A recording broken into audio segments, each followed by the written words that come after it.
তুমি যদি মাপ না করো আল্লাহ বান্দারে, বলো তো বান্দা যাবে কার কাছে? আদর করিয়া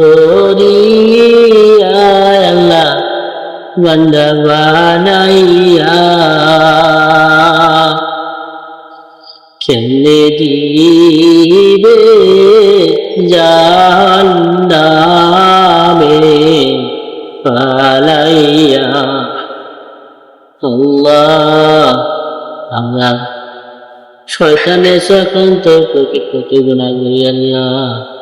আল্লাহ, তুমি আমাদেরকে যদি মাফ না করো, আমাদের মাফ করার মধ্যে কেউ নেই।